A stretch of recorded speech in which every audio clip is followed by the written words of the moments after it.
Hello प्यारे बच्चों, welcome back to my channel Chanderi tuition classes में आपका बहुत बहुत स्वागत और वेलकम है। तो आज हम यहाँ पर पढ़ने वाले हैं यानी समझने वाले हैं हम चैप्टर नंबर 10। ये किसका है? ये क्लास 5 रिमझिम की जो किताब है आपकी हिंदी की, उसका हमारा पाठ चल रहा है 10वां। अगर आपने अभी तक मेरे चैनल पर कक्षा 5 की हिंदी की किताब की पूरी वीडियो नहीं देखी है तो आप प्ले लिस्ट पर जाकर और उसमें पूरी वीडियो देख सकते हैं। ठीक है, उसमें आपको सारी वीडियो दिख जाएंगी। प्ले लिस्ट में आप जाएंगे क्लास 5 हिंदी में, तो सारी वीडियो आपको यहाँ पर शो हो जाएंगी जितनी भी बनी है अभी तक। 9 वीडियो मैंने बना दी है हिंदी की। ठीक है, तो अब यहाँ पर अपन चलते हैं। तो ये पार्ट 1 वीडियो का है, इसमें हम सिर्फ व्याख्या समझेंगे, मतलब चैप्टर को अच्छे से समझेंगे डीपली। उसके बाद हम अगले पार्ट में आपको इसका क्वेश्चन आंसर करवाएंगे। तो चलिए वीडियो को स्टार्ट करते हैं। क्या है यहाँ पर एक कहानी है 10वें चैप्टर के अंदर। क्या कहानी है? एक दिन की बादशाहत। बादशाहत मतलब एक दिन का क्या बनोगे तुम? राजा बनोगे। चलिए कहानी को हम स्टार्ट करते हैं। तो क्या लिखा हुआ है कि आरिफ सलीम चलो फौरन सो जाओ। उनकी अम्मी ने कहा कि अम्मी क्या बोले, आरिफ सलीम चलो फौरन सो जाओ। फौरन मतलब जल्दी सो जाओ।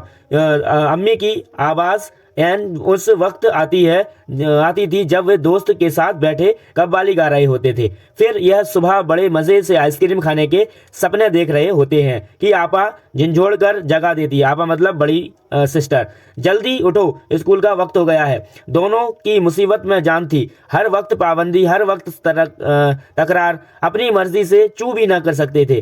कभी आरिफ को गाने का मूड आता तो भाईजान डांटते, चुप होता है या नहीं, हर वक्त मेंढक की तरह टटर जाता है। बाहर जाओ तो अम्मी पूछती है बाहर क्यों गए, अंदर रहते हैं तो दादी चिल्लाती है हाय मेरा दिमाग फटा जा रहा है। और शोर के मारे अरे रजिया, जरा इन बच्चों को बाहर हाँक दे जहाँ जैसे बच्चे न हुए मुर्गी के चूजे हो गए। ठीक है, बच्चे नहीं हुए मुर्गी के चूजे हो गए। दोनों घंटे बैठकर इन पाबंदियों से निकलने के तरकीबें सोचा करते। उन दोनों से तो सारे घर की दुश्मनी हो गई थी। लिहाजा दोनों ने मिलकर एक योजना बनाई और अब्बा के खिदमत में एक दरखास्त पेश की कि एक दिन उन्हें बड़ों के सारे अधिकार दे दिए जाएं और सब बड़े छोटे बन जाएं। कोई ज़रूरत नहीं है उधम मचाने की। अम्मी ने अपनी आदत के अनुसार डांट पिलाई, लेकिन अब्बा जाने किस मूड में थे कि न सिर्फ मान गए बल्कि यह इकरार भी कर बैठे कि कल दोनों को हर किस्म के अधिकार मिल जाएंगे।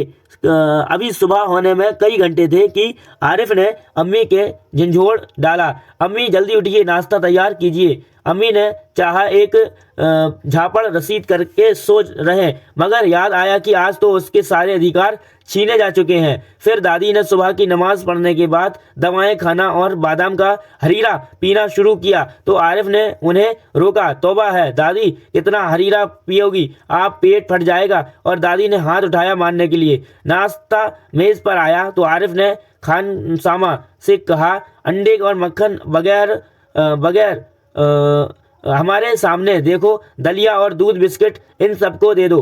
पापा ने कहर भरी नज़रों से उन्हें घूरा, मगर बेबस थी क्योंकि रोज की तरह आज वह तर माल अपने लिए नहीं रख सकती थी। सब खाने बैठे तो सलीम ने अम्मी को टोका, अम्मी ज़रा अपने दांत देखिए, पान खाने से कितने गंदे हो रहे हैं। मैं तो दांत मांज चुकी हूँ। अम्मी ने टालना चाहा, नहीं चलिए उठिए। अम्मी की निवाला तोड़ चुकी थी मगर सलीम ने जबरदस्ती कंधा पकड़कर उन्हें उठा दिया। अम्मी को गुलदस्त खाने में जाते देख कर सब हंस पड़े, जैसे रोज सलीम की जबरदस्ती भगा के हंसाते थे।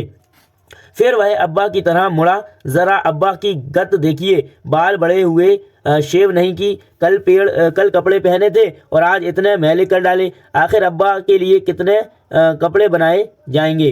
फिर उसके बाद आता है हमारा अगला पैराग्राफ। यह सुनकर अब्बा का हंसते हंसते बुरा हाल हो गया।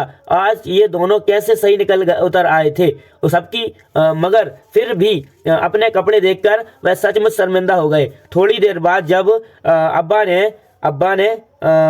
ने अपने दोस्तों के बीच बैठे अपनी नई गज़ल लहक कर सुना रहे थे तो आरिफ फिर से चिल्लाने लगा, बस कीजिए अब्बा, फौरन ऑफिस जाइए, 10 बज गए हैं। कितने बज गए हैं? 10 बज गए हैं। फौरन कहाँ चले जाओ? ऑफिस चले जाओ। ठीक है, और फिर चले। उसके बाद आता है चू चू चौंक। अब्बा डांटते डांटते रुके गए। बेबसी से गजल की अधूरी पंक्तियां पंक्तियां दांतों से चबाए पांव फटकते आरिफ के साथ हो लिए।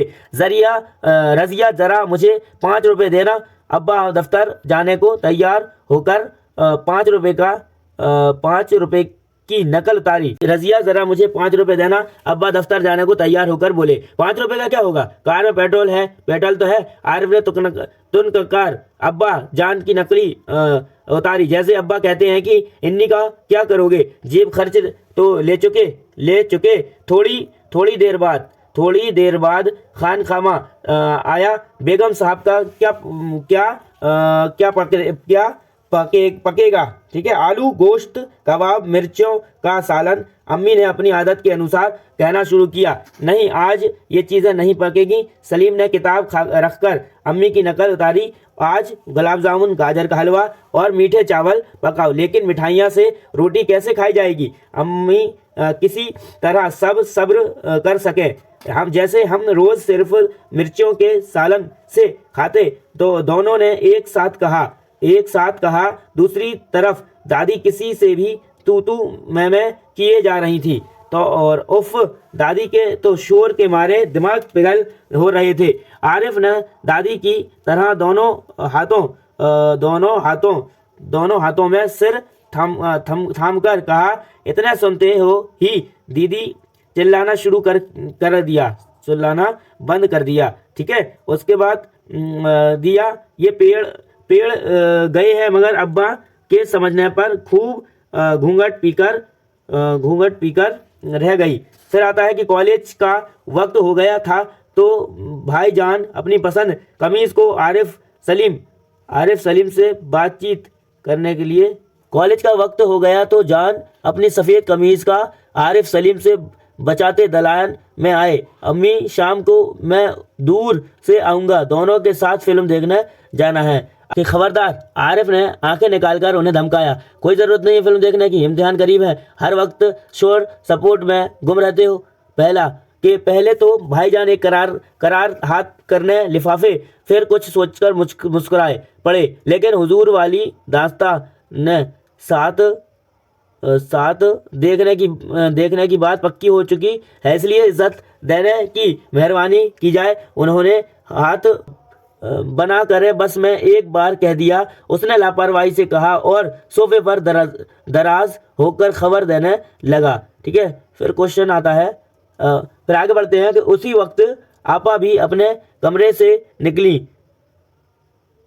एक निहायत भारी बड़ी से लटकती बड़े ठाट से कॉलेज जा रही थी। आप सलीम ने बड़े गौर से आपा का मुआयना किया।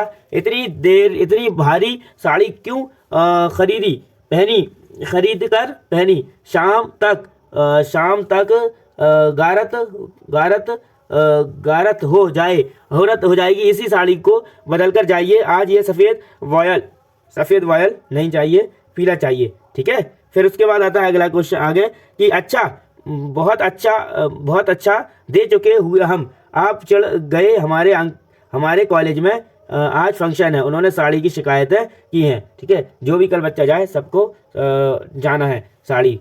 फिर उसके बाद आता है अगला कि हुआ करे, मैं तो कह रहा हूँ सुना नहीं। अपनी इतनी आज़ादी देखकर, अपनी अच्छी नकल देखकर आप शर्मिंदा हो गए। लेकिन इसी का तरह तो वह आरिफ और सलीम से उनकी मनपसंद कमीज को उतरवाकर नहायत बेकार कपड़े पहनने का हुक्म दिया। फिर क्या आता है कि उनकी पसंद के अनुसार कमीज उतरवाकर शिष्टियात बेकार कपड़े पहनने का हुक्म दिया। पहला है आपका कि दूसरी सुबह सलीम की आंखें खुली थी और अम्मी खान मकामा को हुक्म दे रही थी कि हर खाने के साथ साथ एक मीठी चीज़ ज़रूर पकाएं करें। अंदर आरिफ ने गाने के साथ भाई जान मेज की वक्त आरिफ के गाने के साथ भाईजान मेला तबला और अब्बा थी।